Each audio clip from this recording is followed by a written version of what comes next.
This is a conspiracy. That's what this is. One big damn conspiracy! And everyone's in on it! I know what's going on. Did IQs just drop sharply while I was away? A person is smart, people are dumb, panicky, dangerous animals, and you know it.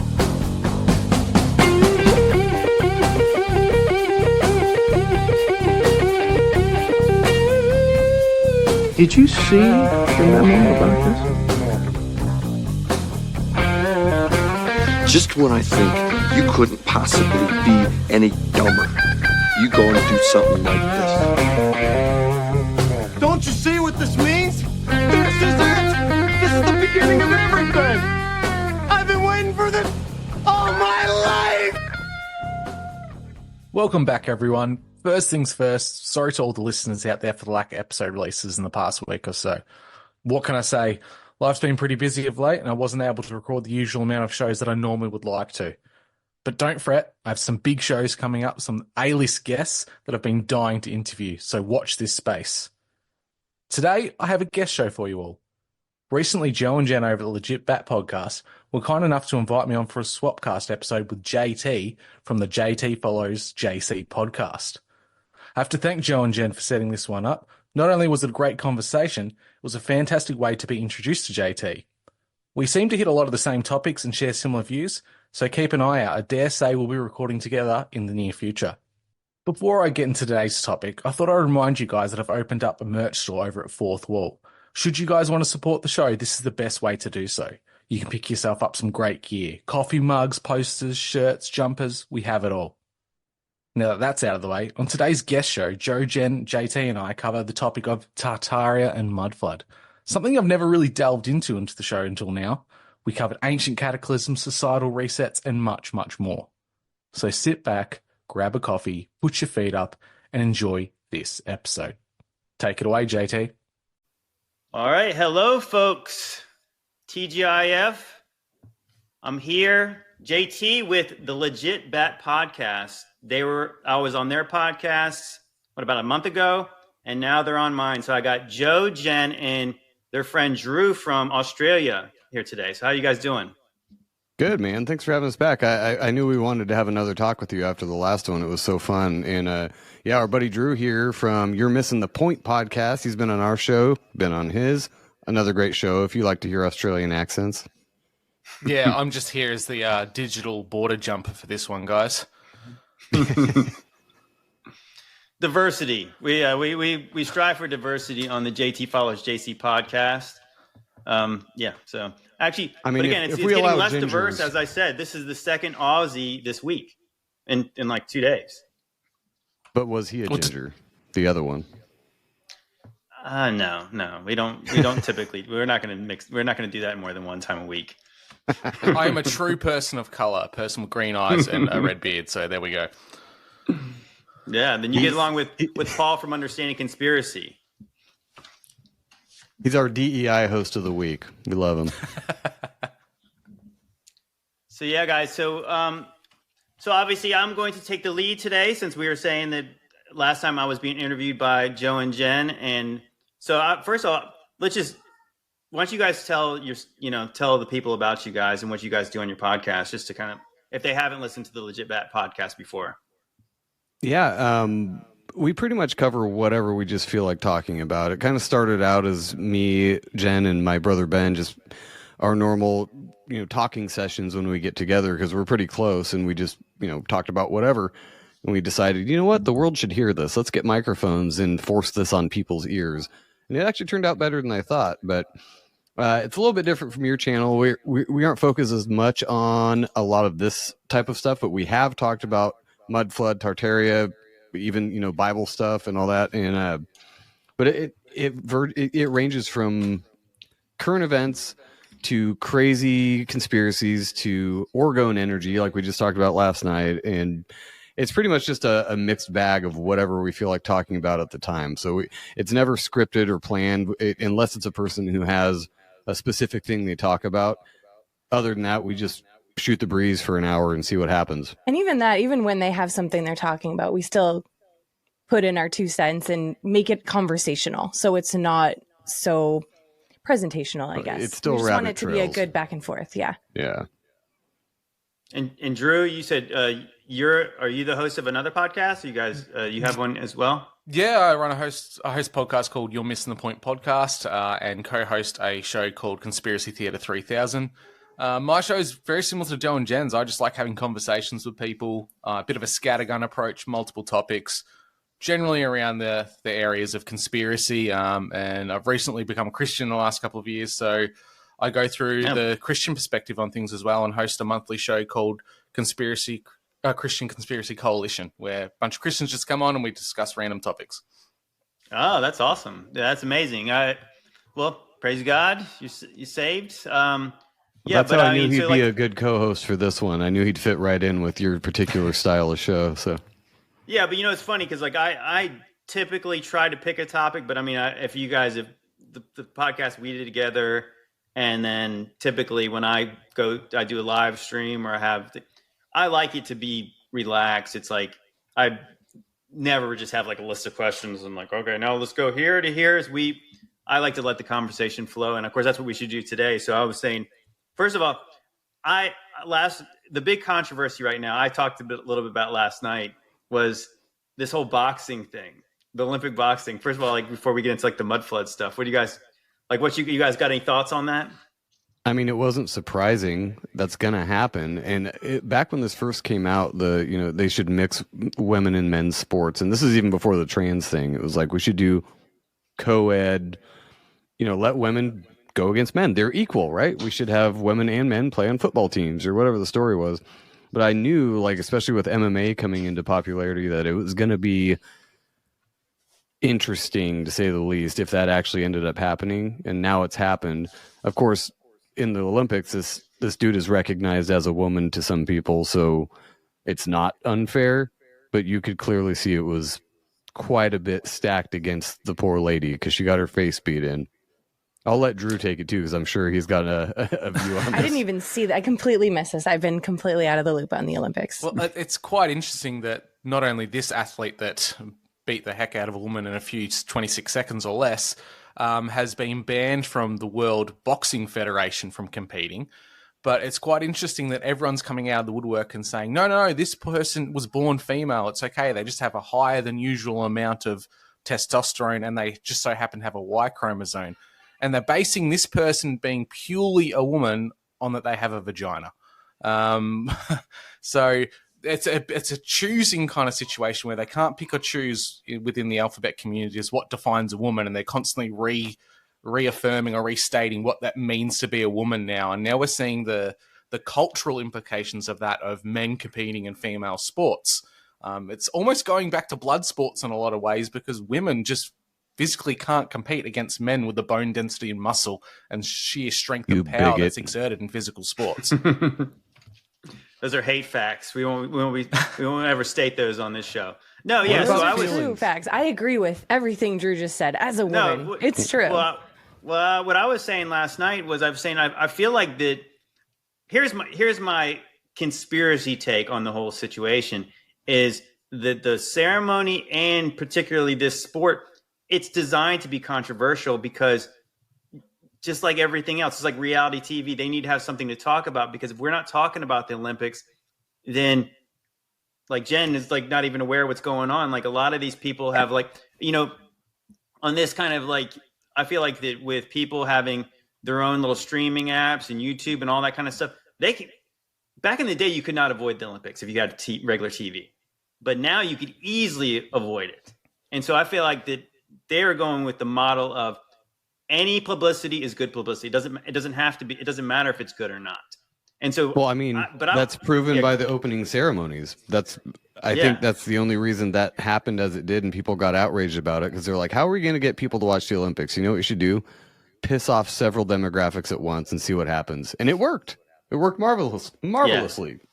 We're still talking about it. I think that that's what it is. But I was saying the funny thing for me was like, I mean, obviously, when women's boxing, women's MMA is not new, but I guess like I said, call me old fashioned, but I've never been a fan of watching women beat each other up.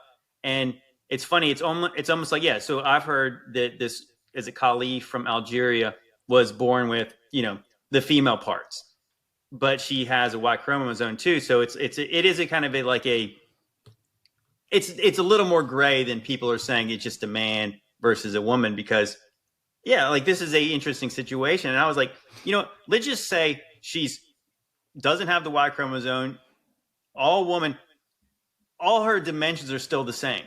She obviously made weight and was fighting this woman, and she was beating the crap out of her. Or like, it wasn't even that much. It was like one punch and the other girl quit. The point is like, everyone would be fine with that though, right? If it was like you finally had a female Mike Tyson and she was pounding the crap out of every woman, I'd be like, like that's not really what I want to see. I don't really want to see women with black eyes. I don't think that's, like, again, if they're trying to push it, that there's no differences in our genders or whatever, sexes, however they want to phrase it now, isn't this kind of proof that there is? Because people don't like seeing women get beat up. Well, and the issue is that the World Boxing Federation said that, the World Boxing Federation had said that when this person tested for them, and I use that very loosely, her testosterone rates were higher than the legal accepted amount. So it was roughly akin to an average biological woman doping with testosterone to perform at a higher level. So this person may have, for their own body, naturally high testosterone levels, but there's a marker within the actual competition of you can't have testosterone over this level because that would indicate doping or an unfair advantage. And for whatever reason, this is allowed in the Olympics. Yeah, and so I always said, like I was talking about earlier, back in the day when they wanted to push the equality thing, I thought it would be funny to start out to have women versus male boxing or MMA or whatever, because I thought it would be funny on both levels. If the dude beats the crap out of the woman, that's probably going to be the end of it, and we're going to be like, okay, that doesn't work. But if the woman beats the crap out of a dude, that's hilarious to me, because I mean, like, what do you do? How does that dude handle that?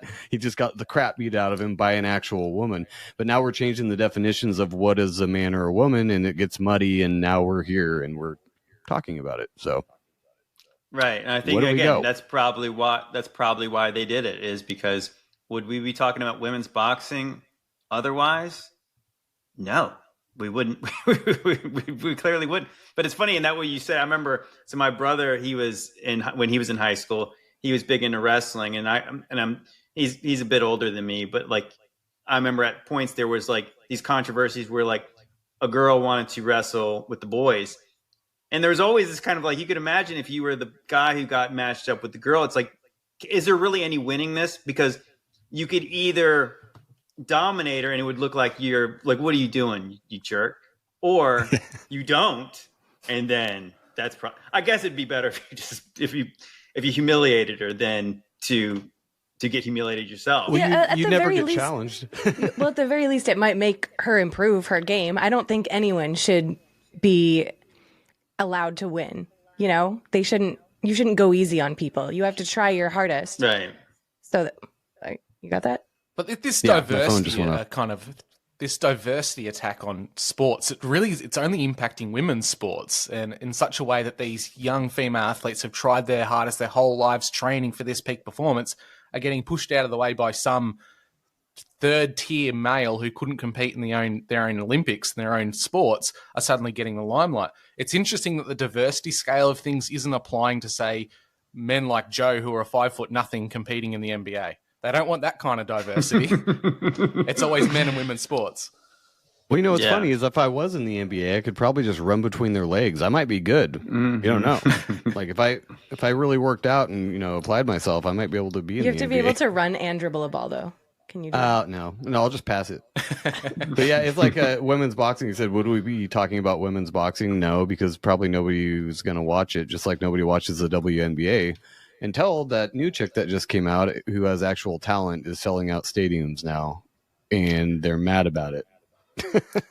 Well, the funny thing I wanted to say that is I find it very suspicious that we haven't had a new trans woman competing against the women in the WNBA. Have you ever noticed that? Like that there's not some kind of, I don't know, Division III guys who couldn't make it to the NBA and decides, hey, maybe, ever seen that? What was that? Was that old movie back in the 90s? It was like Joanna Man or something like that. And it was about some guy who pretended to be a woman so he could play with the girls. And don't speak too soon. That might be coming. Let's wait. I know, but the funny part about it is, I think most people would probably like it. Like, I don't think anybody would get upset because it'd be entertaining. It would kind of be like, okay, can she dunk? Okay, 360. Yeah. It's funny how Disney. Now we're talking. It's funny, JT, how Disney movies in the 90s put it the other way around, where it was girls competing in men's sports and they were pretending to be men. They'd cut their hair short, they tape their boobs up, and they pretend to be a guy in, say, soccer or baseball or something. And these were really big female empowerment films. And now it's done the complete role reversal. It's these big, broad, obvious men stepping into women's sports and dominating. Yeah. Well, and they do the same thing in movies too. I've heard a lot of people talk about that, about especially the superhero or Marvel movies, and you have even Star Wars. You have a 5'1" nothing chick who's 90 pounds, and she's beating the crap out of these 6'5" Hulk figures, and that's fine for entertainment. But it's kind of setting a weird precedent for girls who are like, oh, I could totally do that. Yeah, maybe. Mm-hmm. I mean, maybe if you're like a triple black belt in something and you gained a ton of muscle, maybe you could do that. But the physics are still the same. You're going up against a 6'5", 300-pound dude. There's still going to be a disadvantage there. I don't know. I think I'd encourage that child to look at the fact that it's just a movie.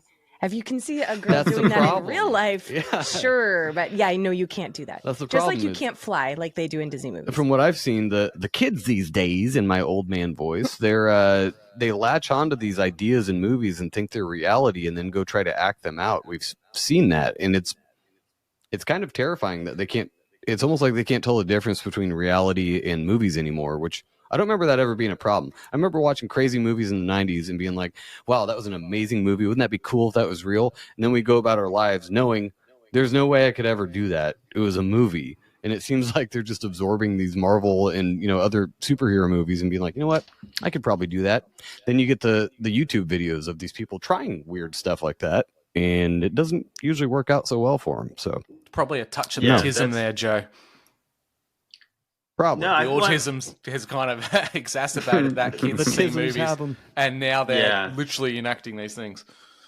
Well, I think that what I was talking about is that it's funny that the opening ceremony, I mentioned that they're really gaslighting us now, and then everyone's falling in lockstep saying, hey, it really wasn't a mockery of the Last Supper, even though they already apologized for it. It was actually this other thing, and all the NPCs are repeating this like just over and over again. And I was saying, I did see that, yeah. And I was saying, you know what? It's because I think I was attributing this to like basically almost like a spell that's been put on people, because it's magic in the way that somebody's selling you a story you want to believe, and you'll just believe anything you want me. So that can be my truth now. My truth is the Christians are whiny, and they didn't actually see what they actually saw, and so. I think that's the whole thing where like this world is like, the truth doesn't really matter because truth is whatever I want it to be. And that's what they're teaching people. But then I was saying like but truth is from God. So therefore I cannot change what's true. I need to change based on what's true. And that's the problem with the internet. Yeah. I mean, everybody knows that. You pick a point of view, and if you go online, you can find 100 different articles that support that and say that is fact. You could pick the other point of view and go online and find another 100 articles that prove that as fact. So the divisive nature of the internet and how they've chosen these topics to divide people on is brilliant, because both sides firmly believe they are correct, and they can pull up sources and be like, look, this is correct. So to try to find what's actually true in the middle of all that is wild now. It's the age of disinformation. It's not... I mean, there's too much information maybe, and not all of it is, not all, maybe 90% of it isn't real, or it's, at least altered to a point. I don't know. It's a wild time to live in.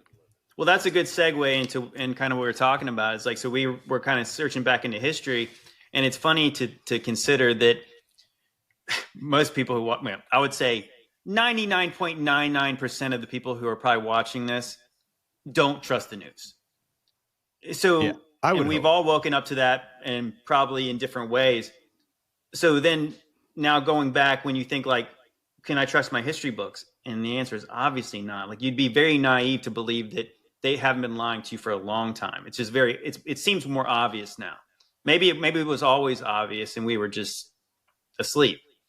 But so now we like start talking about, like, I shared that video with you guys today, and I think if you guys had saw it, I did like a 3-minute clip talking about the mud flood and all the weird evidence all around the world.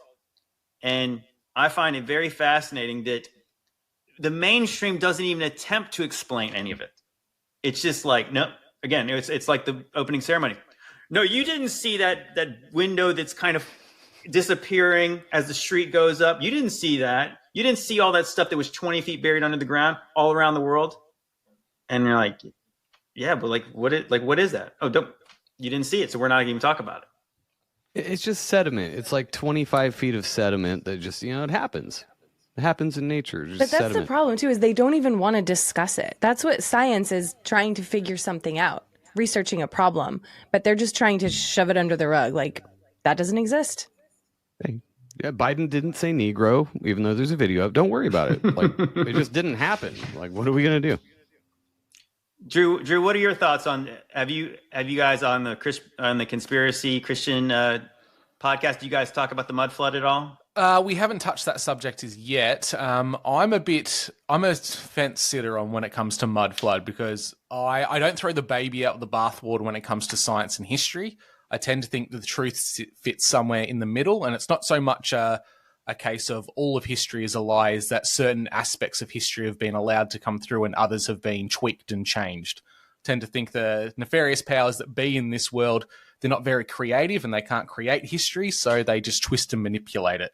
The idea of sediment, which Joe just alluded to, is sediment buildup is a very real thing in the historical context, which it could apply to mud flood if the timelines have been changed, as in if they've removed space of time or they've added time into our timeline. I think that's probably more so what we're looking at, with a few spatterings of some cataclysmic events along the way. Okay, so you're of the mind that the timeline is possibly manipulated. Yeah, I'm in this kind of mindset that there's either been 1,000 years added to our timeline, or there's been 1,000 years removed, somewhere in there. I just can't doesn't quite that play where right into JT's bread and butter there, isn't it? Well, yeah. So I'm not sure what Joe told you, Drew, but yeah, we've been talking about the possibility that we missed the millennial reign, because like that's what it seems like possibly happened. It's like, is this, at least we're obviously, is if there would be physical evidence, could these buildings that are unexplainable based on the technology we're told these people had, is that possible? Because there's two camps that some people, like you would say, if that's a preterist view, and some full preterists would just say everything is a kingdom in heaven, and nothing on the world's really changed based on that. But I think I'm a bit of a mix of both of them, where I would say, yes, the millennial kingdom would have been a heavenly kingdom, but I believe there's effects on the earth at the time. And if the Satan, in Revelation 20, Satan is bound during this 1,000 years. And I would say almost the removal of that evil in this world might make man more capable of all kinds of things that we don't even know what we're capable of, because of the spiritual oppression that's all around us now, because that's all we've ever known. Yeah, very possible. Do you kind of toy with the idea that historical figures like Nero could have been the Antichrist during his time? Yeah, no question. Well, I would say that, in Aramaic, the gematria of his name is 666. He claimed to be an incarnation of Apollon, Revelation 9:11, the king of the bottomless pit is actually Apollyon.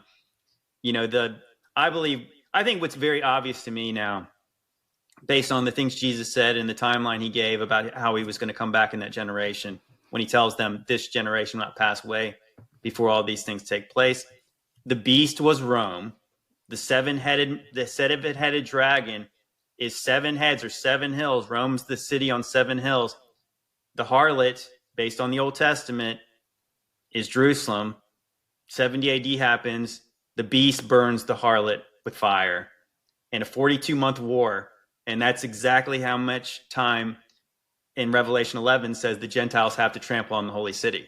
It's like these things are just, they're so obvious once you see them. And so at this point, like, I know that happened. I mean, it's hard to piece together lots of things after that of like, how do they fit with Revelation? But those are the things I feel like we know pretty well right now. Yeah, I tend to think that a lot of these things are repeated through history because the air quotes bad guys, the dark side in this whole spiritual warfare, they're trying to bring about end times, so that you're going to see figures who fit the bill for the Antichrist repeat multiple times, and they're almost trying to set the stage to mock the Messiah. They're trying to preempt Jesus to try and get the people around that. You mentioned Rome being the beast system and the Israelites being the harlot. Well, it's almost mirrored and replicated in today's modern day Israel. Israel could be considered the harlot. The United States, with the 5 eyes, who are adding an extra 2 nations to that spy agency, could be considered the 7 heads of the beast. And what do we see? The world's got a lot of attention on Israel right now. We're seeing a lot of the atrocities of war and things that have been going on in that part of the world. The Gentiles are noticing what's going on. And what happens to the harlot? Well, the beast system ultimately destroys it in the end. So are we just repeating that part of history? It's hard to tell. I tend to believe that we're mid-tribulation at this point, but it very well already could have happened, and it's just that idea of history doesn't repeat, but it rhymes. Yeah, I think that there's certainly, the Bible shows you this pattern. There's a cyclical part of this history, because again, I think that's where people, I think, miss a lot of what's there, is because the modern church, the dispensationalists, they almost tried to act like the Second Temple period never happened. And so like, they go right from, you go right to Nebuchadnezzar. Like that stuff that's the stuff that repeated in 70 AD, the stuff that Babylon coming destroying Jerusalem. So wasn't Babylon this time, it was Rome. And that's what the Daniel prophecies were about. And so I think that in the short season theory, we believe that Satan is let out again. So I would say that's why I would never go full preterist, because I would say that if Satan is thrown into like a fire after the Gog-Magog war. So to me, it seems like there's very obviously there's coordinated evil in this world, which makes sense that it seems like the elites serve the bad guy, and he seems like he's active.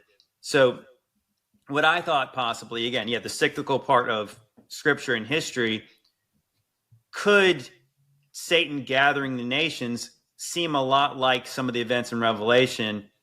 Or, I mean, so like, I think that obviously that involves pretty much a one world government, like that people have attributed to this beast system, could look similar. But also, on the other hand, is it possible that the elites know what the book of Revelation says and they use it to trigger people, to keep people in a fear trauma state where they can be manipulated, like in the same way that the news pisses you off or it scares you? Either way, they can mold that. They can work with that, I don't even think it's a question that the elites know what Revelation says back to front.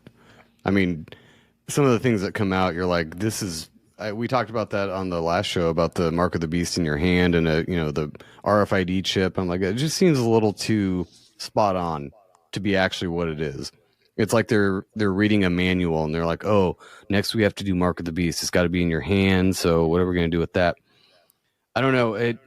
I love that idea. And when I first heard you on Josh's show, that's why I wanted to have you on, is because we had looked into a lot of that mud flood, Tartaria, all that kind of stuff. And it made sense that seemed to be a period that was either blocked out or kind of hidden in, nobody really looks into like how that actually happened, how these crazy buildings that we see, like you have up on the screen there, like that was supposed to be the Dark Ages. And wouldn't that make sense if Jesus was ruling that 1,000 years or whatever? Now Satan's in power, and he's like, those are the Dark Ages. Like, don't look at that at all. Those peasants were stupid. They didn't know what they're doing. Here's your cell phone. Here's your skyscrapers that look like ass. Like, this is way better now. Don't you see that this is better? And we talked about the 1800s last time too, but it was my brother's theory is that there was some kind of great reset in the 1800s or somewhere around there. And that could have been when, the orphan trains, we talked about that too, but that could have been like in this theory where Satan came back into power and had to like kind of wipe everything, hard reset stuff. And that actually this new era is kind of new and hopefully short. Like you said, Satan's short season, hopefully it's new. But if you look around today, it doesn't look much like something benevolent is ruling this world. It looks very much like something very evil is, but it didn't look like it used to. So that's why I loved that whole theory that you brought forward. That's why I got you on in the first place. But Drew, is most of this new to you, or is this something you've been looking into? No, this is definitely stuff I've been looking into. Even there's perspectives of history which are recorded that are essentially the same events being described, but we're told they're in two different time periods. One would be the Justinian Plague, which impacted the Eastern Roman Empire, or the Holy Roman Empire. And then we've got the Black Plague of Europe, Western Europe, which occurred some 300 to 500 years later, but they're essentially describing the exact same events, down to the minute details of there being dark figures coming through and sowing down wheat and cutting it and having a whooshing sound, that there's these demons knocking on doors, and when they knock on your door, someone in the house is going to fall ill with this black death. They're supposed to be separate events, but they're describing the exact same situations, and it's just this movement geographically from the east to the west that wouldn't take any more than 50 years, let alone 300 to 500. So I tend to think this is the manipulation within our historical record, and this is one event. It's not purely two separate events through history. It's the same event, and they've manipulated the time frame to deceive us in understanding the history of our world. Yeah, that's great. That's perfect. That's kind of what we've been saying, is that I think, again, what we're sold by the dispensationalists in a lot of the futurists is a 7-year tribulation. There's not one in the Bible. I mean, there's a 70 weeks of Daniel, and then it even mentions, like, obviously the last week, there's a time where the Messiah gets cut off. Like, that's so, like, the 70 weeks is in the part where Jesus is on the earth. And so my thought process is based on what Daniel says. There's a certain period of time, and there's a certain period of time of Jacob's trouble, which is 42 months. Now, they try to say it's a 7-year tribulation. So I think people get lost in the weeds, because if we say that the tribulation was between 66 AD and 70, then they would be like, what about all the other stuff with the beast? And I was saying, like, again, if you go back to the times of Babylon, so God used Babylon to judge Israel and Judah, but then eventually Babylon was judged, but it wasn't right away. And so if you think about it, like, so Rome fell eventually. Like, the funny part about that is, even historically, historians argue within hundreds of years of when the Roman Empire fell, which it seemed like, gosh, history is really accurate, isn't it? They can't even figure out when, like, the most powerful empire of all time, when it fell. Within hundreds of years, they argue. And so what we have kind of, like, in our minds say, okay, so there's certain events in history that line up almost exactly with what Revelation says. Like, I think it's like 536 AD is like you guys can look this up on your time. We'll have to do a whole podcast about this eventually. They say it was the worst year ever. There's 18 months of darkness. There was a plague that killed 50 million people, when supposedly the whole population of the world was 150 million people at the time. And if you think about it, like, let's just say all these things took place in the first century. I think most people would say, all right, that does sound exactly like the book of Revelation. But if you spread it out along this timeline that maybe is been manipulated, then now all these events seem separate and disconnected, and maybe they don't all relate. But what if that's a lie? And what if they do? And it is all the book of Revelation. Exactly. You look at the empires, JT, and a lot of people just say it's Greco-Roman culture, and they can attribute the Roman style as they borrowed from the Greeks, because the Greeks were their predecessors. That's what we're told. But you look at the Zoroastrians and the Aryan empires of the Middle East at that time, they were Greco-Roman in architecture for the most part. We tend to think of just Babylon and Samaria, But the Zoroastrians were very much the Greco-Roman style. So if we look at this architecture as a basis, that's just a proof in the pudding for me that this was just the one same empire. And we're told there were three distinctive groups. I tend to think they were the one group of people and not necessarily divided by hundreds of years. It all kind of existed roughly around the same time frame. Well, and imagine how many other styles or people that were out there that didn't make the history books because the victors write the history books. So that too could have been a lot. And they don't, and that's what they tell us. And again, you go back to that. We always go back to that Napoleon quote. If he really said it, if Napoleon was even a real person, like now you don't even know. But he said, history is a set of lies agreed upon. And it's, yeah, I mean, obviously that's what it is now. And you think about it like, so if the people who are the winners in this place in America would have been the robber barons, Rockefeller writes the school books, you know, like we get, that's the history we were taught. And it just turns out that all him and his friends did every good thing for this country. And without them, where would we be? You know, we would be roughing it. I mean, that's the story we're taught. What's interesting, what you're saying about the Greco-Roman style, to talk about the old world buildings, the fascinating part is when you go look into like the Far East, that there's places in China and Japan that look like all the other places in the world. They have the same buildings. And like, to me, that is crazy. I know John Levi. Have you guys ever watched any of his videos? No, I don't think so. Yeah. Yeah, you guys should check him out because he does a great job of uncovering all this stuff. He's got a good book actually I'm reading right now. But he was shown in China. Obviously, we know what the Chinese kind of style looks like, and so they were removing mosques in China. I mean, or at least we're taught they're mosques. Again, so there's mosques in the early like 19th century, or maybe like the early 1900s, or maybe even late 1800s in America. They make no sense based on the people we're told were here. Maybe they weren't mosques. The point is, there's a certain style of building in China that makes no sense. And what have they done?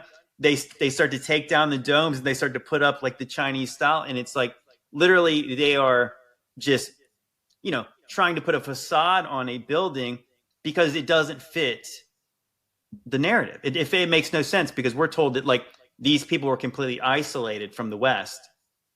So then what's this? And I think that's like I think that is where, that's probably where I very first started out being kind of a conspiracy theorist, was watching shows like Ancient Aliens. And I was like, the megaliths are like, I guess that's if they could remove those easier, they probably would have.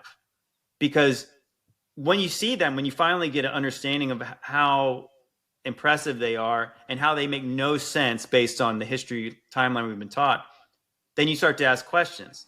And in the same way, that's what you see in all our modern cities and buildings that don't fit. And you're like, wait a minute, if this is here, when did they build that and who built it? And again, that's how you go down this rabbit hole. And you're like, this don't make a lick of sense based on what we're taught. China's a great example, White House. JT, because absolutely, America's capital looks like it's a tribute to the Greek gods of old. But JT, I just want to talk to what you were saying about the East Asia and the steppe region. You look at, we've got this conceptualized idea of Chinese culture and architecture. We've been kind of fed that through media, history, movies, all this type of stuff. But there is this defined style that's in old China that is very Turkic or Eurasian in its appearance. It even goes so far as to the Great Wall of China, in which the palisades, the archery gap holes, are facing the wrong way.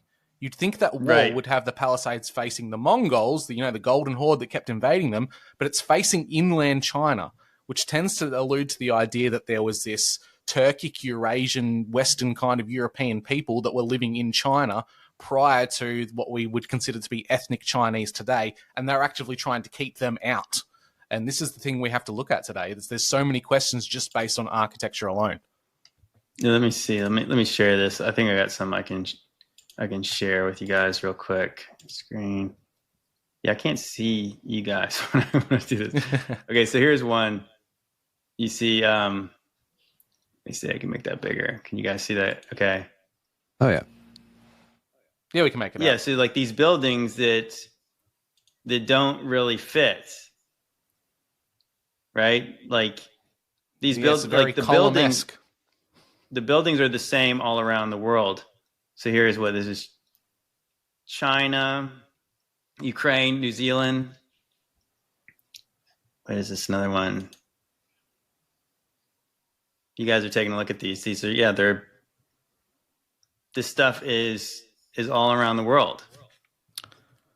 I think the best evidence for I've this seen is a when lot you of look those, at when you look at European nations or European colonies like Australia and New Zealand, you kind of have to give it the benefit of the doubt that Western Europeans colonized and built these countries, so that's why we'd have a similar architecture. But the real proof in the pudding is when you look at the Far East or the New World, where it really shouldn't exist. And by the New World, I tend to think of the Americas more than anything else, because Australia was technically colonized quite late in the game, but I think the evidence has really comes across when you've got these Far East nations which have a completely different style that we're told, yet these Greco-Roman or Victorian era style buildings just suddenly exist. Might I add, in countries that weren't really colonized by the British or the Spanish. So there's no reason those buildings should be there. Yeah, like this one really blows me away. This one I always go back to is this thing in Germany and Japan. We're taught like the Japanese Empire. I guess who was I forgot who the people the Japanese actually defeated to get in there. But they obviously have some ethno-state that seems very separate from every other place, except they have this architectural feature that looks exactly like Germany. That's weird. Looks like a copy and paste. That does not fit like what we've been taught. It just does not. Yeah, and Drew, I mean, what we talked about in the last talk we had with JT though was a little bit of it kind of goes into Tartaria territory, but when you see the old pictures of like San Francisco and these crazy buildings that look like they're Greco-Roman style architecture, but they have dirt streets and there's people with horses and wagons. There's something about that just inherently does not feel right to most people when you look at that. It's like, how did that happen? That finesse and like level of expertise to create these buildings, but you've got Wild West cowboys shooting each other in the bar. Like that's the same time period. How does that fit? How do they make that work in the timeline? And it just doesn't.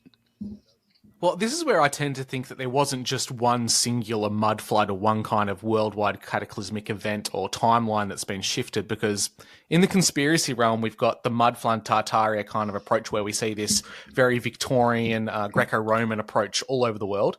But at the same time, you've got these megalithic structures of domes, mounds, pyramids scattered all over the world. So was the pyramid dome building the first reincarnation of a global civilization that was wiped clean? And then the Tartaria type of Greco-Roman style was after that? Because they're two very distinct, different styles, yet there's, within the idea of alternative history, it gives you the idea that there was at least two different types of worldwide civilizations.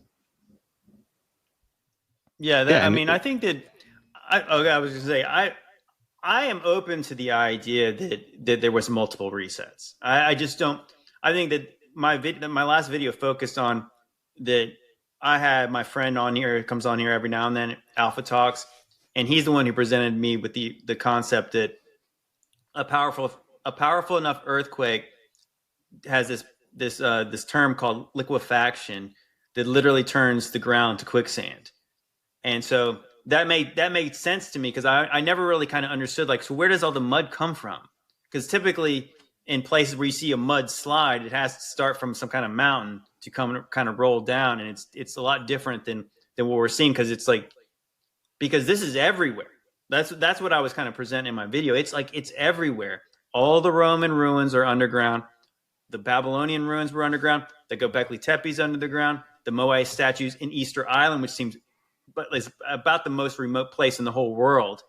The statues' bodies are under the ground, and then they're in modern cities. Things are under the ground, and I am open to multiple possibilities, but again, we're not even given a bad explanation about these things happening. We're just told, like, even including some of like the Christians who want to believe that we're about to head toward the tribulation right now. This is what people have told me in today when I've facepalmed, like I've hurt myself facepalming so many times today. They said, no, that's Noah's flood. And I'm like, What? Wait, so you think that me showing you like this weird basement, not a basement, literally in your town was caused by the flood of Noah? Like, what? I was like, have you ever read the Bible in chronological order? You know the flood's at the beginning of the Bible. I just showed you evidence of Roman ruins being under the ground, Babylonian ruins being under the ground. Don't you know that the Romans were at the end of the Bible and the flood was at the beginning? So now these people are willing to leap out to the place where they are. Are you suggesting that the buildings in your town came from the days of Noah? You know what I'm saying? Like that is. I'm sorry. That's one of the stupidest things I've heard, and I say that in, I mean, like, in the nicest way possible. I'm like, I can't even believe that people are suggesting that could be Noah's flood. Well, like, JT, that seems like a very low level flood if it's only flooding up to the first few floors. Right. Like everyone could have just sat on top of the buildings and avoided the flood, right? If that was the case. It blows me away because it's like I think they think this is a biblical position because I think it's almost like they just don't want to look into this at all because it's scary. It's the unknown is scary to them. So they'd rather say this thing they know that's in the Bible. But I'm saying, but what you're actually saying contradicts what the Bible says because, yeah, the Romans were clearly after the flood, right? We'd all agree with that. The Bible says that. I mean, like, I think even the Babylonians science were says after that. the flood. Everything was after the flood, basically. Right? Yeah, well, this is where we need to use science as not a method for understanding the world. I tend to think that science is a tool for understanding God's creation. And we can use elements of science because science, when it's used correctly, is a great little method. You can prove, you can hypothesize, you can play around with things. And when you think about the flood, you can reproduce things. Technically, that's supposed to be the way it works, but apparently not so much in the last few years. When you look at floods, yes, there's biblical idea of the flood that occurred or what happened, but we know via the scientific method there have been other global floods of lesser extent. The end of the Younger Dryas, in which a supposed meteor impact in the northern hemisphere flash melted a whole heap of ice caps in the northern hemisphere and flooded coastal regions. We know that's true because we have a whole heap of civilizations that lived on coastal regions at that time that are now underwater. We can see that with diving equipment. We can date it. We know what it is. Outside of that, the Justinian plague was supposedly a time of the Dark Ages because a volcano blew its top at the time and put enough atmosphere into the sky that made it dull and dark. So not only would it have been a case of mud flood, we would have had ash that was put everywhere as well at certain times. I don't think it's an either-or situation to this. We need to take the Bible with extra biblical ideas and find the truth somewhere in the middle. Yeah, I'm okay with that. You know, I've been considering though that we're taught. You know, it's funny the things that we're taught from a very young age, or things that are kind of pounded in your head, that are historical things. That it's almost like why am I taught about this so much? Pompeii. How many times have we heard about Pompeii? Why? I think that wasn't a volcano. I think that was straight up the wrath of God. Think about on the timeline when it happened. So Rome, this is a very depraved Roman city. You go look this up. Even history tells you that. It's like Sodom and Gomorrah. Even the history we're taught, Pompeii was destroyed by fire and ash in 79 AD. Think about the timing of that. This is right after the Romans destroyed Jerusalem. Within 10 years. And that's the timeline we're taught. So it's kind of like that. It's almost like thou dost protest too much. Who cares if a volcano destroyed people 2,000 years ago? It sounds like, a lot like you know what I'm fire saying? Like, and brimstone, right? Right. It sounds a lot like Sodom and Gomorrah. That this place was destroyed in a day by fire. Right? And of course, if it's a scientific explanation, like, oh, well, that was bad luck, wasn't it? It just so happened that they did this to God's temple, whether it was being used for God or not, in the same way that Babylon was used by God to judge his people. God still judged Babylon for how badly they treated his people. You know, they didn't get off the hook for how they acted. And so to me, it's like, I do think that some of these things are wrapped into, like, again, that's an explanation that people are comfortable with. Even I said, I'm in Virginia here and we got Busch Gardens kind of near here. and there's a ride called Escape from Pompeii. You know what I mean? Like, and like I say, why does this resonate? It's kind of similar in the way that maybe the old world stuff gets wrapped into like, hey, do you remember the Hindenburg? Like, why do I know about the Hindenburg? Aren't we a little young to be, so don't even try that airship thing. Bad idea.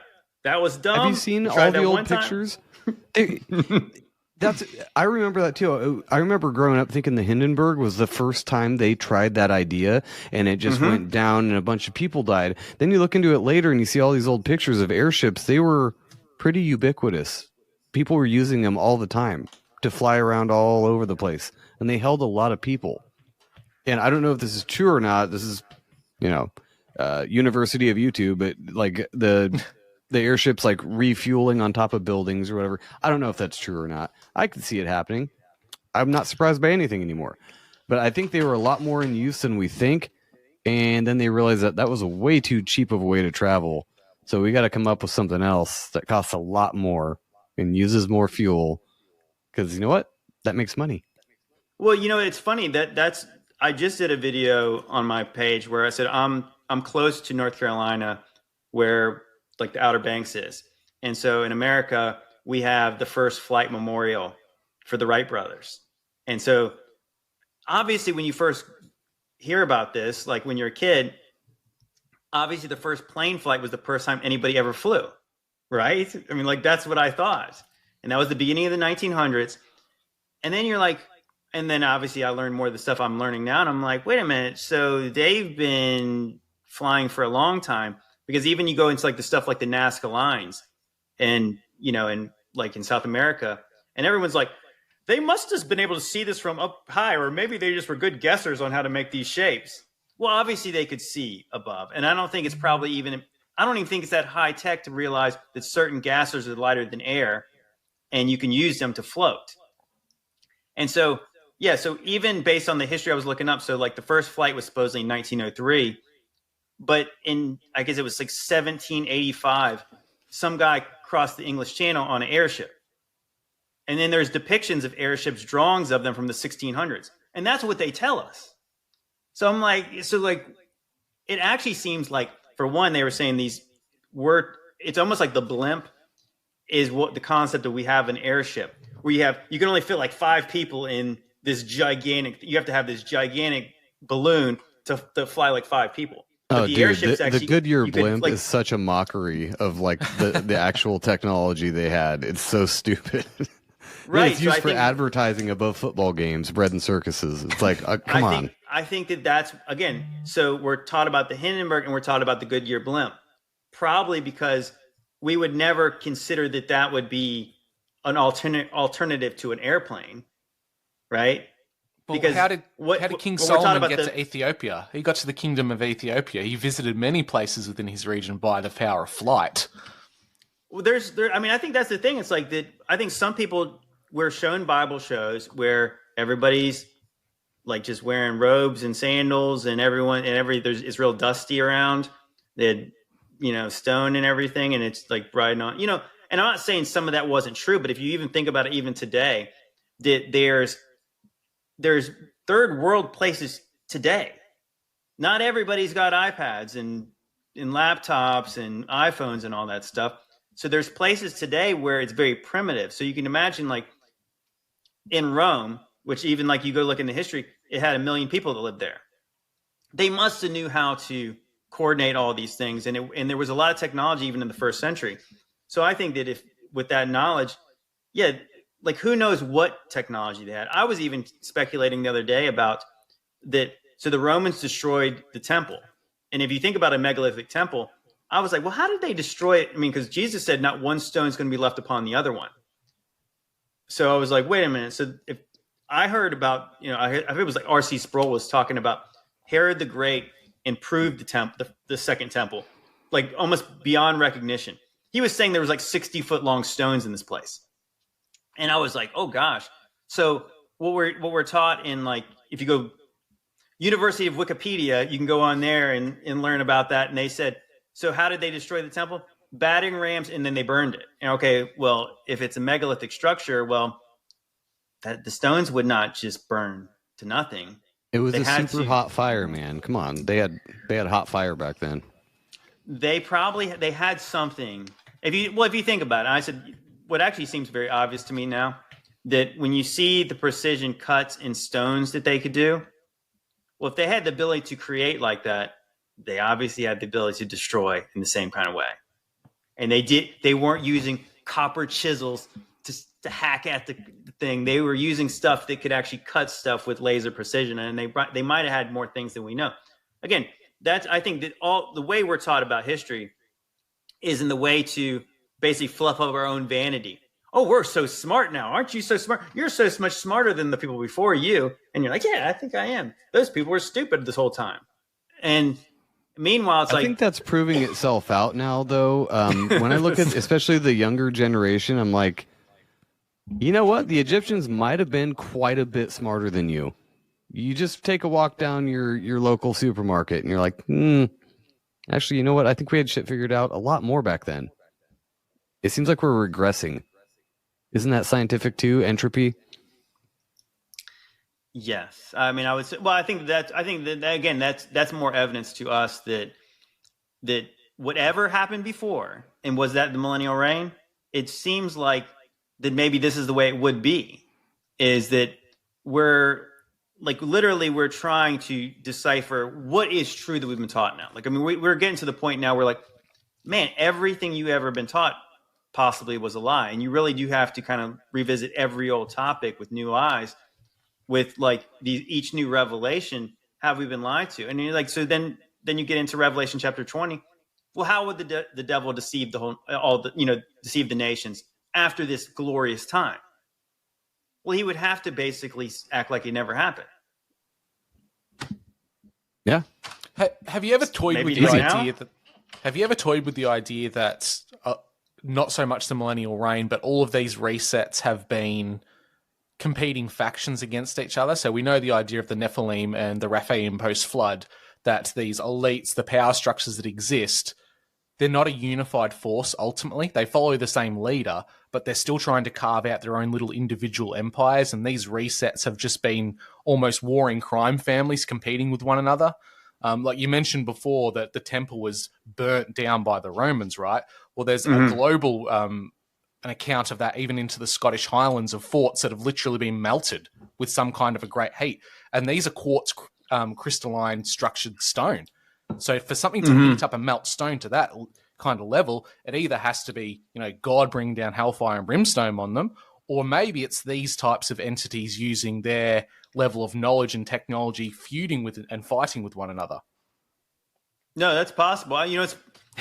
I've been revisiting the whole idea. Like, did you guys see Game of Thrones? Oh yeah. Yeah. So that show turned out to be crap at the end, but it was pretty decent for a while. But it was interesting when they're dealing with like the alchemist, like the wizard guy, and he's coming up with like that green dragon fire.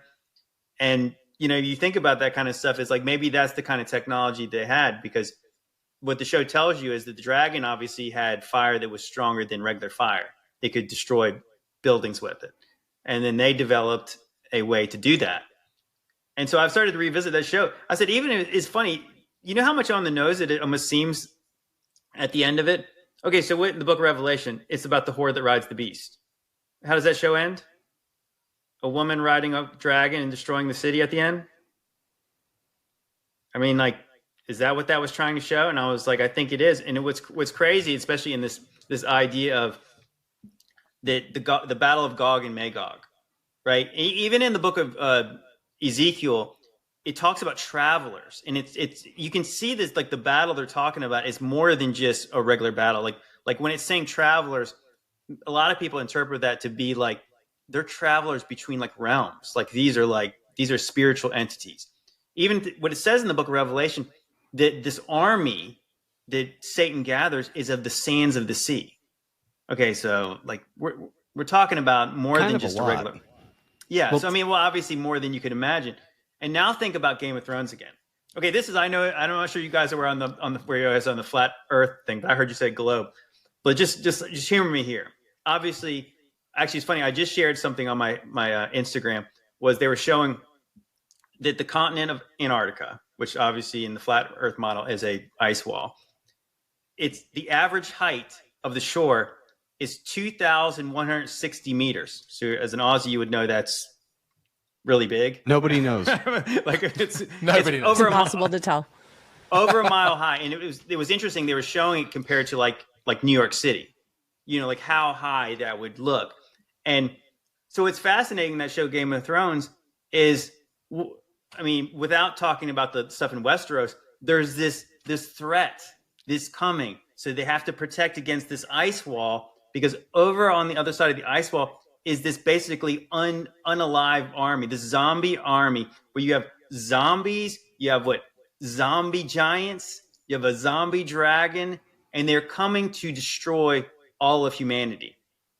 And I'm like, whoa, is that what they're talking? I mean, like, is that what they are trying to show in that show? And I'm saying, yes, I think that's what they're presenting anyways. Well, dude, like, I don't think these people are that creative. I think that these stories come from either true things or true-ish things. Well, the whole idea. And I know I'm not the first person to call you crazy. Oh, sorry, Drew. Go ahead. So go for it, Joe. I'm just banging away. I'll go after you. I was just going to call him crazy. But I said I wasn't going to be the first one to call him crazy, but we've talked about that a lot with pre-programming in movies and how genius that is to put truth out there in movies, because it's so easy to discount later by somebody saying, dude, that's a movie, you moron. Like, it's so easy. I talked about that with Men in Black, like those kind of stories. They made a movie out of it after the phenomenon was documented several times. They made a movie out of it, and it was goofy and funny. So now whenever you talk about Men in Black, what do you think of? Will Smith. Like that. So right. I don't doubt that, like, some of these, especially these really, really popular shows like Game of Thrones are not putting certain things in there that may or may not be true, but it's easier when somebody comes around and says, oh, the ice wall around Antarctica, the world is flat. It's like, you were watching Game of Thrones, stop it, and then they go about and get their Starbucks and leave. So anyway, Drew, go ahead. Sorry, I cut you off. Who does this guy look like to you guys? Joe Biden. Darth Maul. Both correct answers, but it could be like the devil. It's funny, like, you're seeing a dragon, you're seeing this guy with horns on his head, and a wall being broke down. It's like, well, the seventh layer of hell is supposed to be frozen wasteland, correct? Well, so again, we're going to get nuts now, because that's why I said I've been talking about this a little bit. There's this concept in the flat earth model that if there's a circuit to the sun, which even the Bible talks about a circuit to the sun, there's a precession of it. And if you think about the equinox, or like the astronomical ages. So let's just say in this model, the sun's circuit actually does not remain the same. There's a bigger realm, and outside of where the sun is would be cold and dark. So the wall could technically be moving. And I think that's what actually was interesting, that you can actually think about, that actually explains ice ages, because there's a place, even right today they're talking about global warming. So there's certain ice caps that are melting, right? But on the other side of the world, they're freezing. It actually makes sense in this model that the sun is circuit is moving around a greater, if it's spinning right here, if the circle's bigger, it's moving. And that's we talk about that. That's the reflection of the moon on the moon thing, where right. And there's you can look this up. I forget what it's called, but there's a clock that kind of shows that. There's a lot of them.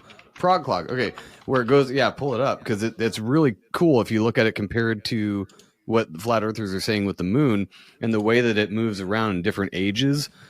And that's why the ice wall would actually move with it, kind of. And that's why we get all these different ideas of Atlantis and, Lemuria or whatever else. Well, now that we're talking about your Atlantis, perception of the zodiac changes. So the sun and the moon has this thing, and it moves all around the greater realm. And so this explains too, like, just even consider how simple this is when they say the new world. What if the reason they couldn't get to North America back in the day is because there was a time when that was not inhabitable? I mean, so the point where you were saying about like hell, I've started to theorize that if there is a camp of saints someplace, it could be in this greater realm, but not in the inhabitable place where we live. Remember, think about how Jesus says where he's at, there are no need of a sun because he is the light. So he's in a place where outside of him, it's utter darkness. Well, if you look at this diagram here, you have the earth here where we're at, and we could only inhabit here because we need warmth and light. Outside of this would be all cold and dark unless you had a different kind of light and heat source in this area. Or if you had glorified bodies, you wouldn't need the heat, but maybe you would want the light. Well, so I got a question. When you're kicked out of this city, what did they say? It's where there's darkness and gnashing of teeth. It would be dark everywhere outside of that. Well, this lines up with the Younger Dryas period idea where most of the northern hemisphere was under thousands of feet of ice. And what's a city in the northern hemisphere? Helsinki. That would have been a frozen wasteland at that time. And no, you couldn't go into those areas because it was covered in ice. And just before we move away from the idea of Game of Thrones dropping like a lot of information on us, look at the Targaryens. The Targaryens came from Valyria, which was meant to be the Atlantis of its world. It conquered the world. It had the highest technology, the magic, the blood magic, the dragons, all that crazy fun stuff. But it's literally Atlantis. It was a global dominant empire which sank into the ocean because of cataclysmic volcanoes. Sounds a lot like Krakatoa and Indonesia when it was a greater continent at one time before it blew its top. Like Lemuria, all these regions. Or Targaryen, Tartaria. I mean, when you think about it, it's like, just look how they're presented. Is they're fair-skinned, blonde hair, and it's like, what do people in the northern hemisphere of the world look like? Well, in the book, they're also depicted as having violet eyes, and that's supposedly a demographic of people who were hunted down by the early Crusaders and the Inquisition. They were killing people with violet eyes, supposedly, at one time because they thought they were witches. Interesting. Well, I mean, the whole thing is very interesting. I think that I've started to obviously just be. I'm not saying I found any kind of like facts here, but I'm interested in the idea that I feel like we are so desensitized from anything that happened out in Asia. You know what I mean? Like that we talk about like the death count with Americans. Well, obviously we're Americans, so like how many people died in World War II is the most important thing to us. I think there was about 600,000. I mean, no, maybe it was 600,000 in the Civil War. I can't remember how many Americans died in the World War II, but there was like 27 million Russians died in there. And so between World War II and like between World War I and World War II, there was like 60 million Russians or people in that region who died. And we're taught about all the people that Stalin killed. And we're told they were mostly poor farmers and all this kind of stuff. What if they weren't poor farmers? Because now we know that based on even, like I said, this map I got behind me has a place called Tartaria on here that we know hardly anything about for some what do they reason. Call it? Grand Tartary? There's a word. I've seen that on maps. Grand Tartary or something like that. It's all over old maps. And it's interesting, the Russian flag where it's like it's them stabbing a dragon. And what was the Tartarian flag? It was dragon. Well, that serpent and eagle symbolism is everywhere. You look at it on the Mexican flag, there's the eagle killing the serpent. And you even see this across First Nations peoples. Within Australia, you've got the rainbow serpent, and two of the people that helped kill it were the lorikeet brothers, which were a type of bird. So there's this symbolism with even First Nations that have oral language, which goes back arguably 100,000 years, that have stories of one house represented by a bird killing the old guard, which was the serpent. And this is global. Like the U.S. money. What's on the back of it? Bird, an eagle. Yeah, and that or actually people goes debate back to, whether it's a phoenix or an eagle. Yeah, but it goes back to so much older Roman era. I mean, if you look at the Roman money, the coins and things like that compared to U.S. money, it's a pretty 1-to-1. So, are we in the age of the eagle or the serpent? And people have varying arguments on which one is better too. Yeah, that's what I mean. The main thing I really think about though is like that level of death and destruction and murder and just mayhem, that you cannot have that without a spiritual thing happening in that place. I really do feel like that people are not good, but they're not that bad. Like they're not that bad without coordinated evil. And I feel like that is, I mean, it's like I said, it's beyond, I can't even comprehend that many people being wiped out systematically. Well, JT, And- if you put it in today's technological perspective and take, let's just put it in a very nuts and bolts way for the average person to understand. If, say, in Russia at that time, someone with the ability, whether it's spiritual or technological, had nuclear weapons, you wipe out the main populated cities where all the educated, well-known people, the engineers, the scientists, all the people with knowledge live are wiped out. And all that's left over are the people living in the hills, the small peasants, the farmers, that don't have the knowledge to rebuild a society. That's how quickly things can collapse. Can you imagine tomorrow if every major city in the United States was wiped out and all that was left was the hillbillies in the Appalachians? They wouldn't have the technical means to rebuild computers, create nuclear power stations. It would be a pretty hard reset. Yes, they would have a level of knowledge that they could build up relatively quickly, but nowhere near the means that we have today. No, and if you wiped out the cities, it would probably be an easier reset for the people living in the country that know how to farm and how to grow crops and all that kind of stuff. If you wiped out just the rural farmers and all that stuff, guess how catastrophic that would be to people in cities. They don't know how to do that. They know how to make silicon chips, but they don't know how to eat or grow food.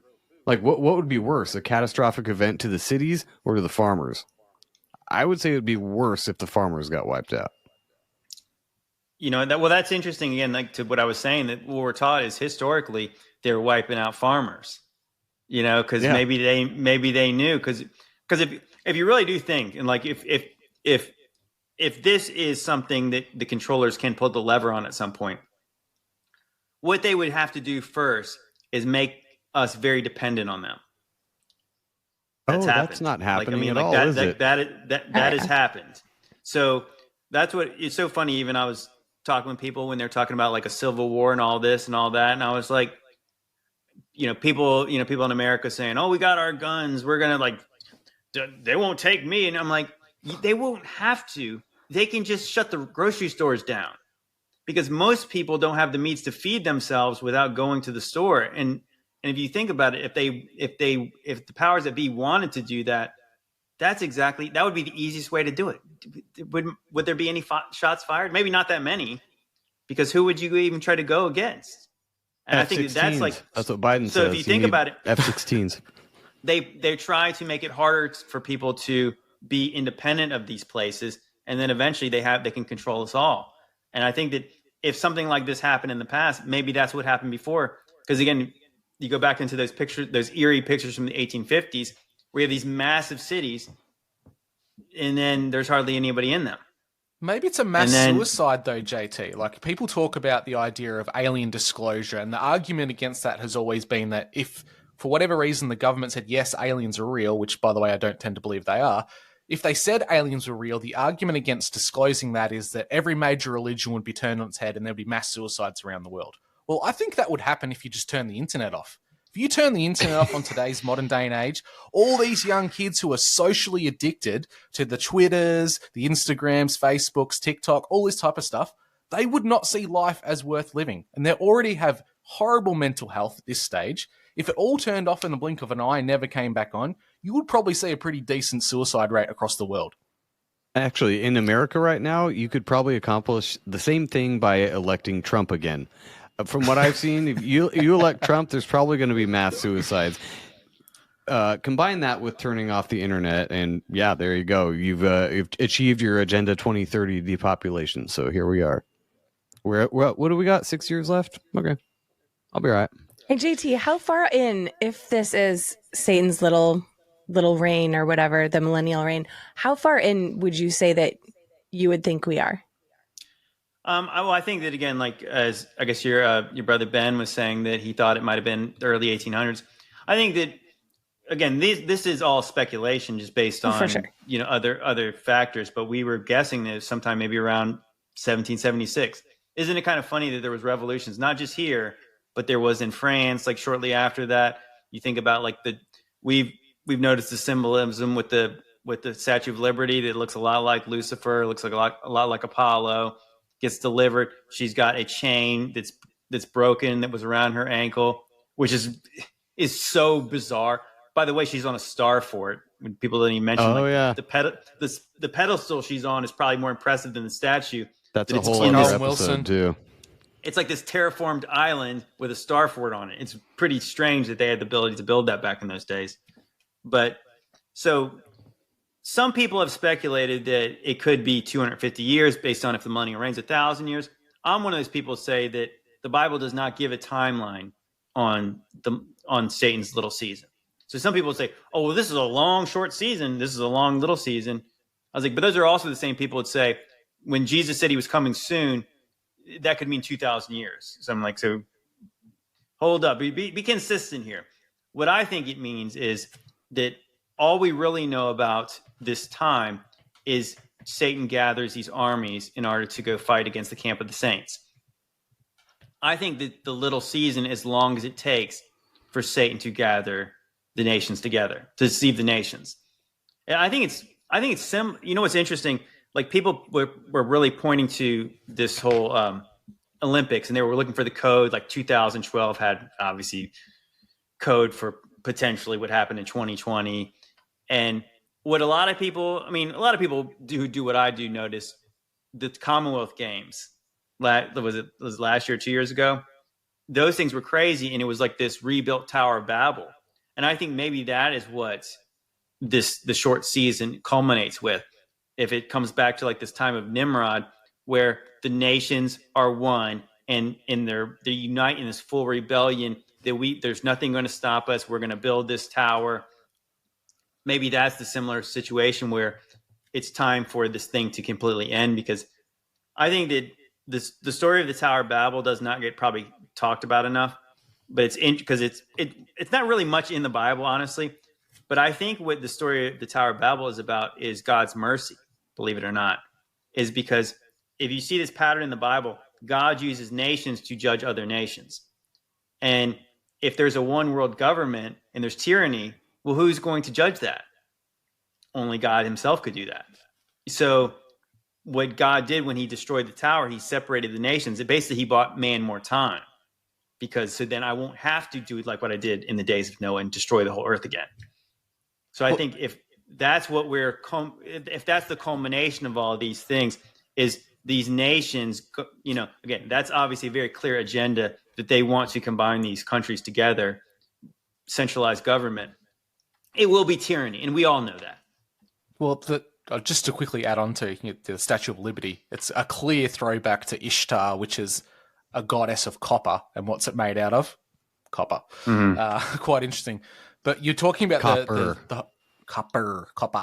We're talking about the Tower of Babel, right? And the Tower of Babel was not just an affront to God by building it up towards the heavens. The idea within conspiracy circles is that they were trying to wage war with God. How do you reach God in the heavens? You build a tower. That's the way of understanding it historically. But what do we have today? If we're thinking of the idea of Gog and Magog being potentially entities from other realms, which the Islamic tradition tends to believe, that they are entities from other dimensions that come through portals, what does CERN do?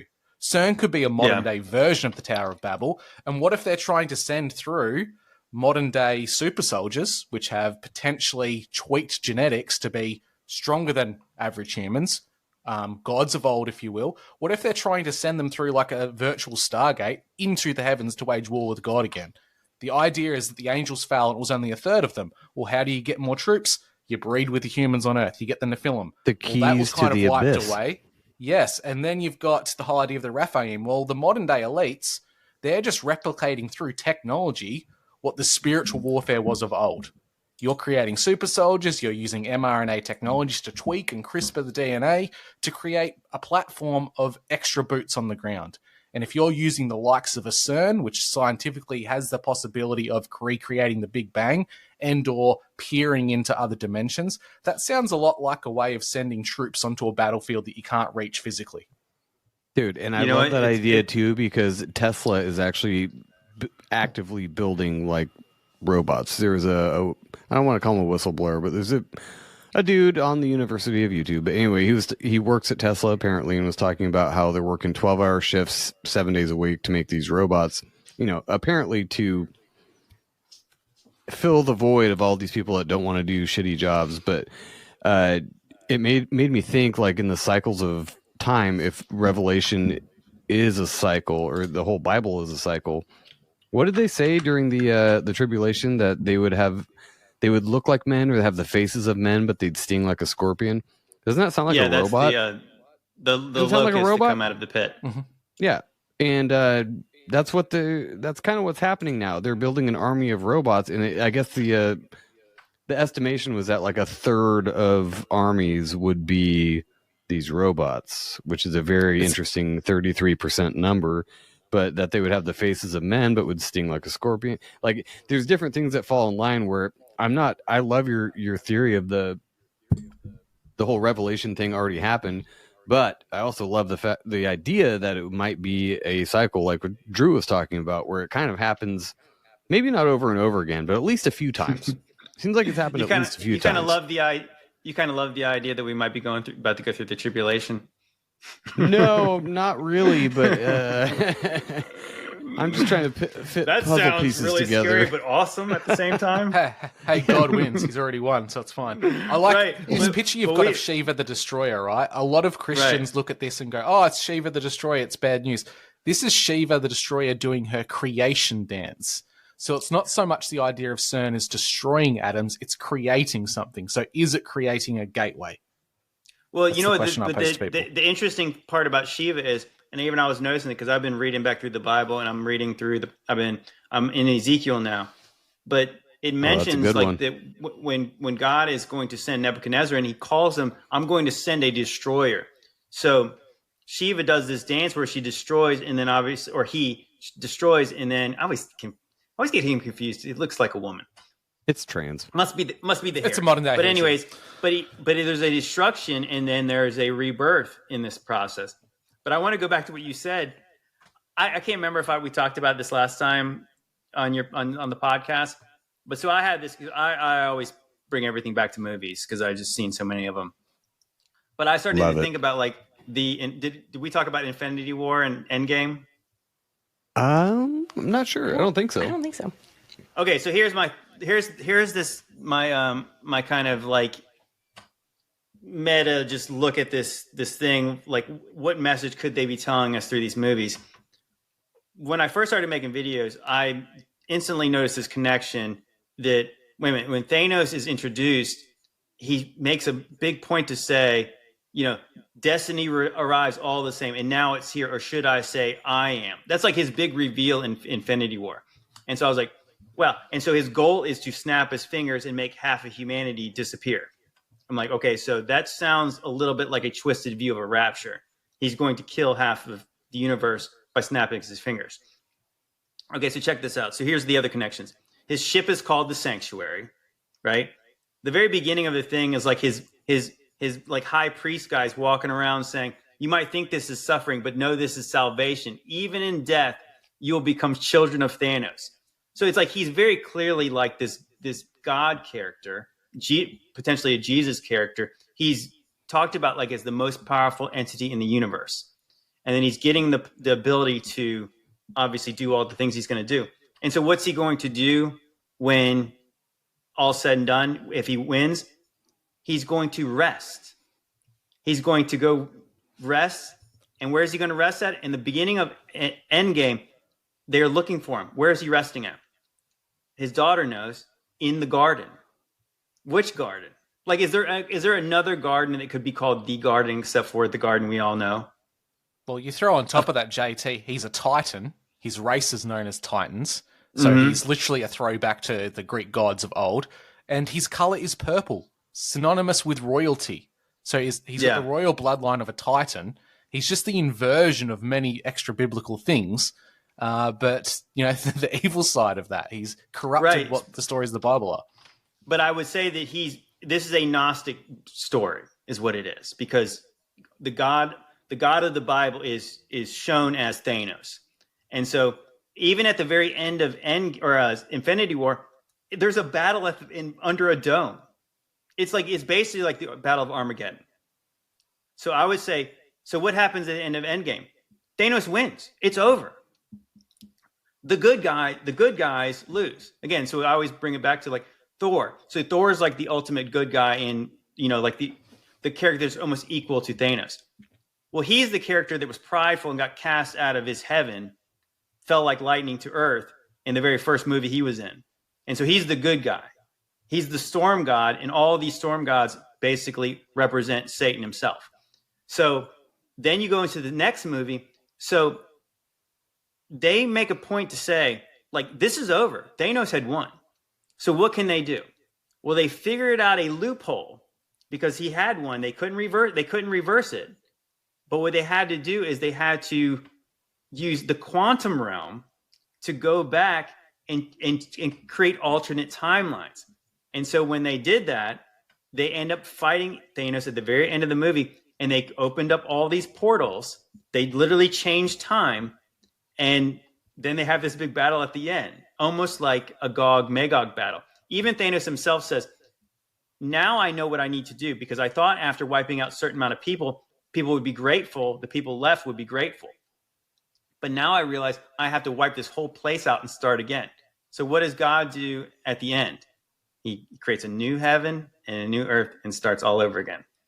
Like, that's what the Bible says. So this story right here is, they even mention, so when they do this kooky time travel plot, which I thought was cheesy at the time, it sort of makes sense when you consider maybe it's kooky because this might be more real than you realize, because what's the Mandela effect? Because they make a point to say Terminator and Back to the Future give people a false, version of what time travel would be like. Because if I'm here and I go back in time, that's my future. And so the people here would remain the same if I change things. Like, their consciousness would not change because it would still be in this current timeline. But things would be changed around them, and they'd be like, hey, that's weird. I remember that, a cornucopia on that shirt. I remembered a monocle on that board game guy. And you're like, Britney Spears was wearing a plaid skirt, 100%. Right. So you're thinking, like, if that's possible, if any of that would be possible, would the devil try that? And the answer is obviously yes, he would. If that's possible for the people who serve him, would they be trying to do that? Yes, they would. Explains multiple Is it possible? resets, JT. I honestly have no idea what's possible. In a world where Satan is given the ability to come out of the bottomless pit and to deceive the nations again, what does that look like? I mean, God, it doesn't say what he can and what can't do. But I do think it's interesting in that concept. Like, what are they doing at CERN? I've always mentioned it. There's a temple to Apollyon on that place. Apollyon means destroyer in Greek. Shiva's the destroyer. Apollon's mentioned in Revelation 9:11. I mean, then you have all the weird other stuff going on here. Like what are they doing there? I don't think it's science. Well, if time travel exists in the way in which you can send someone back, and it does actually alter the timeline of our current world and doesn't create these little offshoots like a tree that we see in Back to the Future, if that's possible, it stands to reason that maybe Lucifer or the Dark Architects would be going back to several points in history and resetting each time. Okay, it didn't work in the 1800s. Let's go back even further. Let's reset at the 1600s. Let's drop a plague here. Let's do this there. It's like they're trying the same playbook throughout history. That's why it's repeating, because that's the only thing. It's the only trump card they've got. That's why it's so cyclical, because they're trying the same thing again and again. Oh, that's weird when you're saying like that. Hey, there's all these times in history that almost seems like almost like the exact same time, and it was like, what if it was correct? What if it just happened again? It's almost like Terminator. They're just sending back the T-800 to different times in Sarah Connor's life, hoping to stop John Connor from being born. Well, what are they trying to do? They're sending back their versions of a Messiah, like a Nimrod, a Marduk. All these people throughout history have a very similar upbringing to Christ, inserting them in timelines, hoping to throw off humanity, to get them to follow a false Messiah. Throw into that, they're trying to destroy the world multiple times. Is if that were to be a thing where they're going back several times and changing things in the past every couple hundred years or whatever, if that was actually true, we wouldn't really have any memory of that, right? Because it already happened. Time travel is such a weird thing to wrap your head around. So if you don't remember that being like that because it already happened 200 years ago, that would explain a lot about history and why it's so wonky and messed up. Because they're trying to scramble to make things fit because things were changed. Oh shit! It changed again. We got to fix this to make it, fit. You can go smoke some weed and figure out this, on your own. But yeah, this is where my brain goes. No, there's something weird about that. I remember thinking there was just something weird about the end game plot. I just thought, well, that's real cheesy. It's funny because I was a comic book fan, and I remember how they defeated Thanos in that. He really didn't lose. He just he lost the glove. The heroes lost badly. It was just eventually he lost the glove, and against somebody else they could take the glove and just do what he did. they could, JT, I'm going to So point my something nephew out. watched that movie. So Lonnie watched that movie. And when he watched it, he was maybe 7 or 8 years old. I don't know when it came out. But he watched it and he said to his mom that he felt like Thanos was the good guy. And he was a little kid at the time. And he knew Thanos was bad because he had seen all the movies before.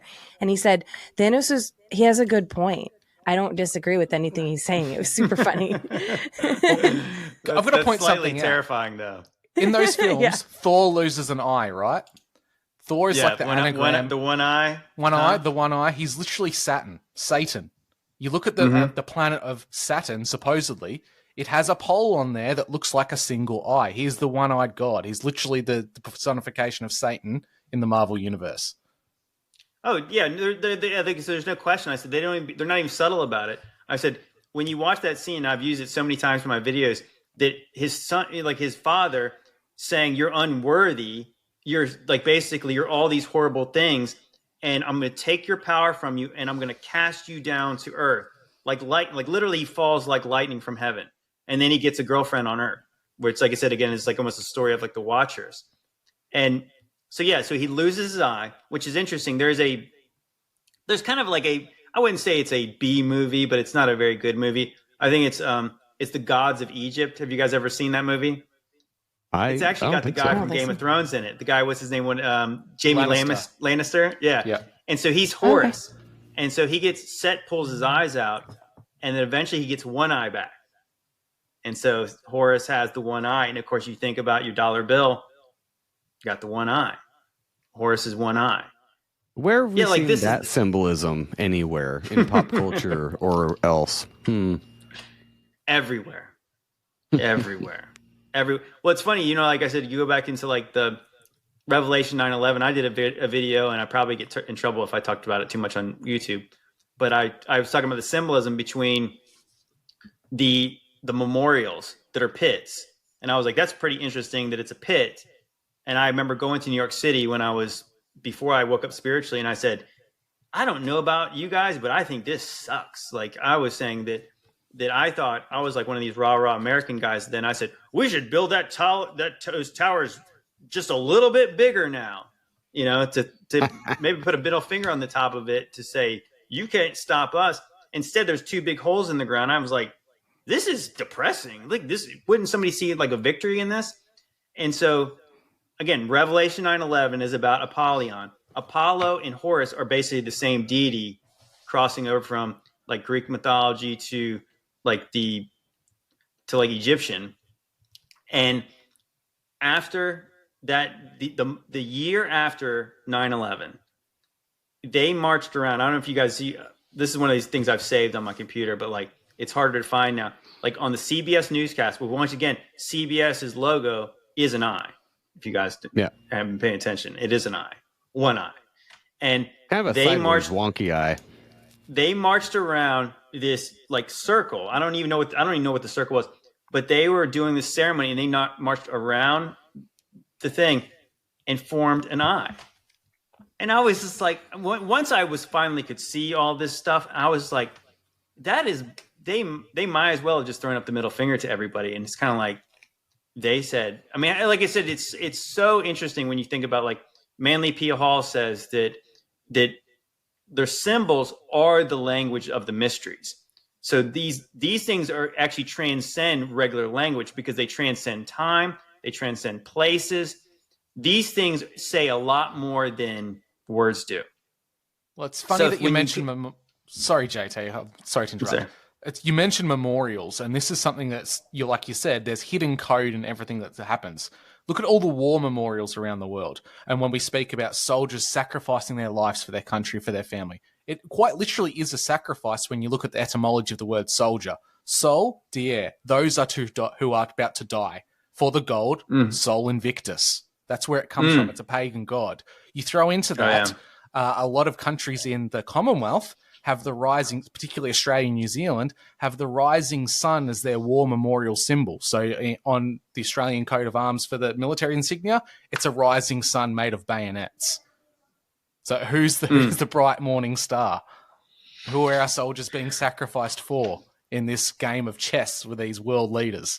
It's a sacrifice for sure. Mm-hmm.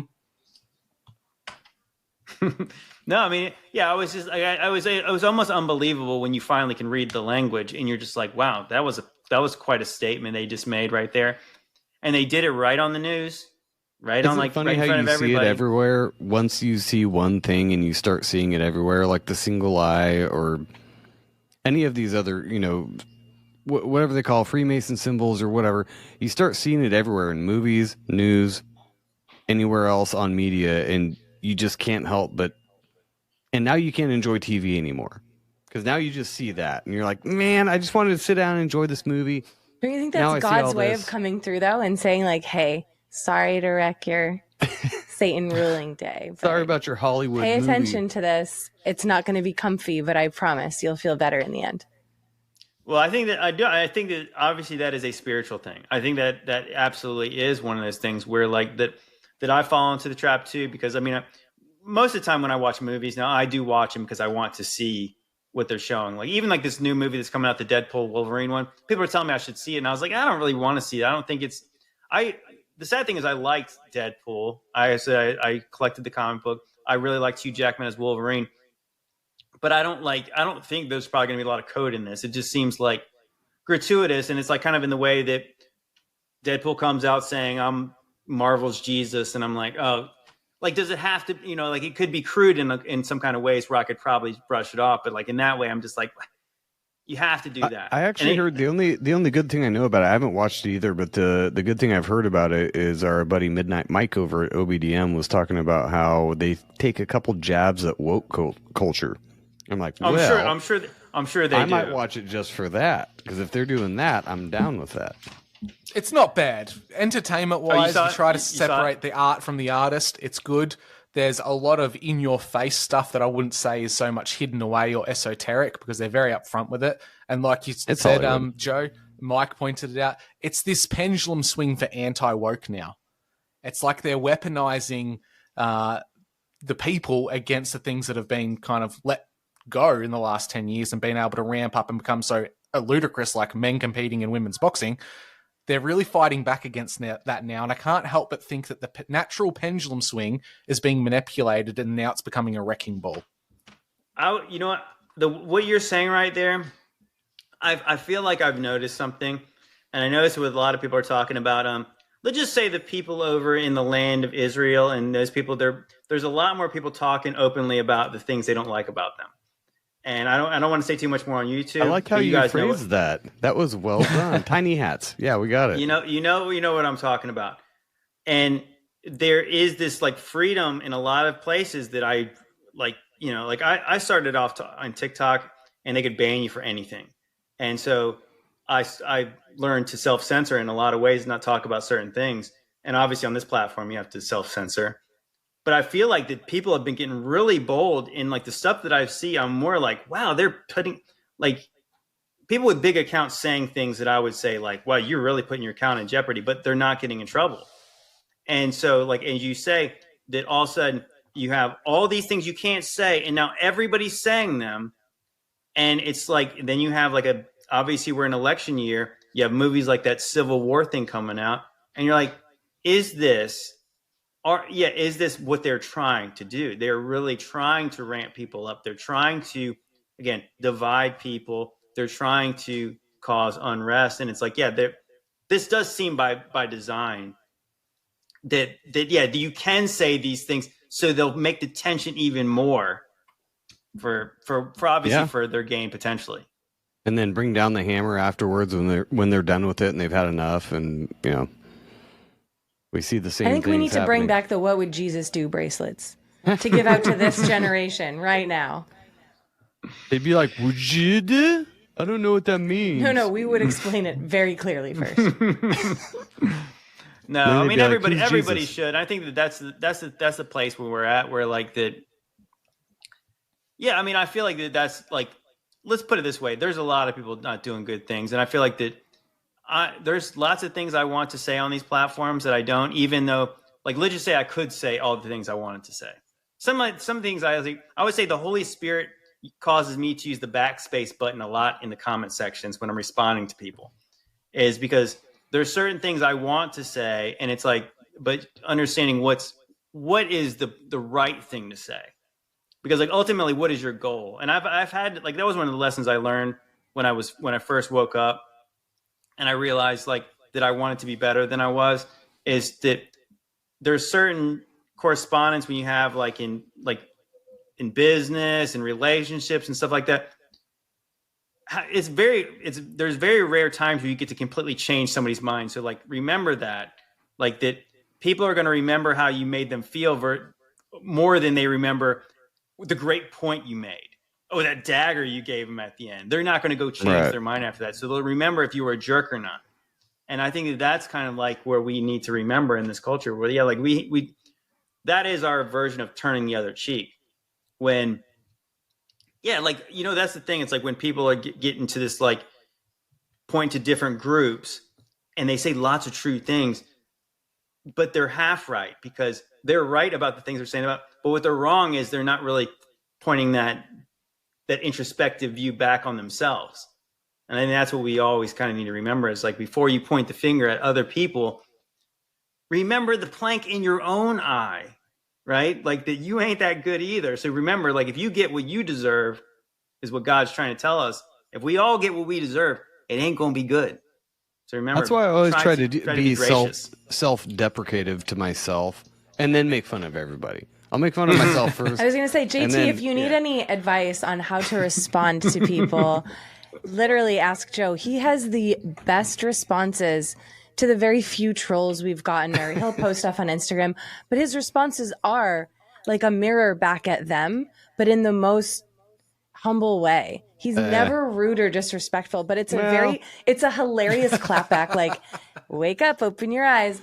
But it's also not like, oh, you're dumb, and bleh. It's never insulting. No, but it's only insulting to them if they realize exactly what if you call yourself out ahead of time, and since we've had a public platform, if you call yourself out on your stupid shit ahead of time, takes all the power out of any, thing people want to point at you. It's like, yeah, I already said that. I know this. No, but you've made friends. You've had people. Joe's reached out to people who have said horrible things on something that he posted that they didn't like, and then he's responded, and whatever he said made them say, you know what, you're right. There was the one guy that's like, yeah, you're right. You know what, I'm sorry, I just had a really bad day. Or that was a whiskey talk. Or the one guy was like, I hate your soundboard. And then Joe was like, okay. And then now he talks to him regularly. I mean, not all the time. It's not like they're buddies, but they've gone back and exchanged a bunch of emails and whatever. And they joke around now. But it was someone who, like, I think they gave us like a bad review. And Joe made friends with that person. So it's fine. Just make fun of yourself, and everyone will not have any room to make fun of yourself. And then you can But that's how you should handle your enemies. That's then how you have we the should actual all freedom do to that. talk shit on anybody you want if you make fun of yourself first. I agree with that. I grew up in a family, and I went to a college where we ripped on each other all the time, and you had to have thick skin. So I feel like I've developed that over the years, and I realize that I'm full of it sometimes. I know that I've got my own places where I've got blind spots. I know that I don't know it all. And so I try to remember this. And I think that this is hopefully this is good advice to people, is again, as the tensions rise, don't be a know-it-all. You don't have to respond right away, especially if you're upset.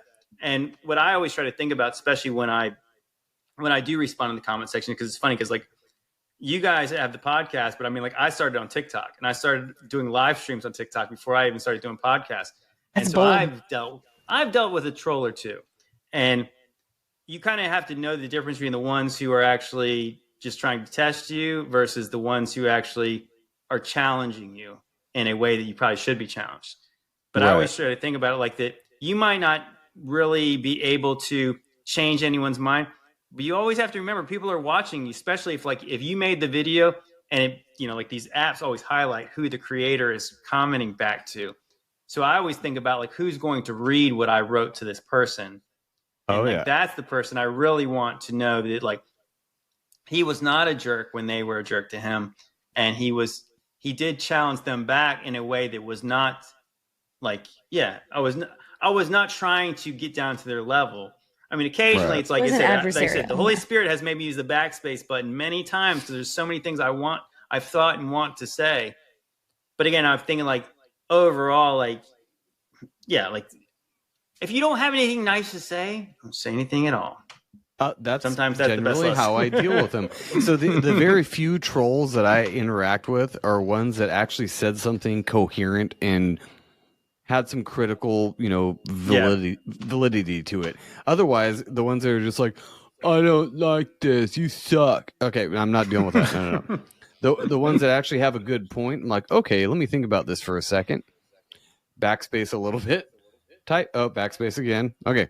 Mm-hmm. That's the one. All right, now say that. But that's you saying, why did this make me angry? Why am I upset No, it wasn't about even this? angry. It's just they had a good point. I'm just saying in general, when we get mad about comments or a troll, why are you so upset? It shouldn't bother you that some person you're never going to meet. No, you upset at I'm not upset. Okay, never mind. You're missing my point completely. Carry on. Never mind. Well, anyways, we should ask ourselves why we're upset. No. Anyways, guys, do you guys have any closing thoughts, Drew? Obviously, we've been kind of stealing the floor for a while. Do you have anything you want to close with? I think, we've been on for about 2 hours now. So, definitely choose your words wisely, but sometimes I do fall into the realm of flipping tables. So instead of turning the other cheek, I'll go the other biblical way and flip a table from time to time, which I think is justified in certain situations. But you hit the nail on the head, mate. If you got nothing nice to say, don't say anything at all. And I think there is a polite and diplomatic way to flip tables at the same time. Do it in a way that makes people think and actually dwell on some of their previous thoughts. Yeah, pick your battles wisely. And again, it goes back to the Proverbs where it was saying that even a fool seems wise when he's not talking. So sometimes you have to remember you could be that guy where you might actually seem smarter if you don't say anything. That's something I got to remind myself. Answer not a fool, right? There's a time and a place to answer a fool and not answer a fool. Arguing with fools that's another thing in the Proverbs. There's a lot of things about fools in the Proverbs. I guess when you're the wisest man ever, there's a lot of people that probably annoy you. I think that's the message you get in Proverbs. I would say most people, but yeah. But anyways, guys, Joe, Jen, you guys have anything you guys want to close with? You obviously tell people where they can find you at. You can just find us wherever you listen to podcasts, and apparently now on JT's channel, so that's cool too. Yeah. And you can find Drew wherever you listen to podcasts as well. I don't think he's doing videos yet. Are you? Are you doing videos? No, still doing audio. I'm too pretty for videos.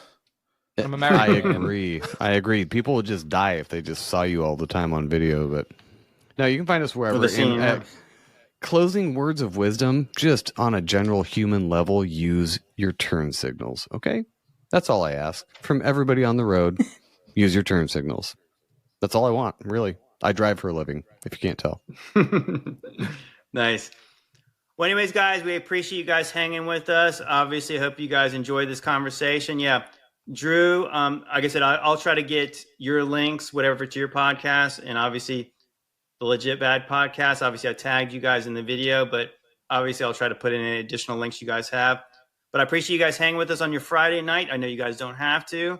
Probably have many greater options than this, but we appreciate it all the same. We appreciate you guys. God bless.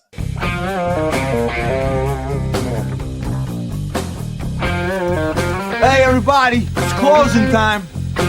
You don't gotta go home, but you can't stay here.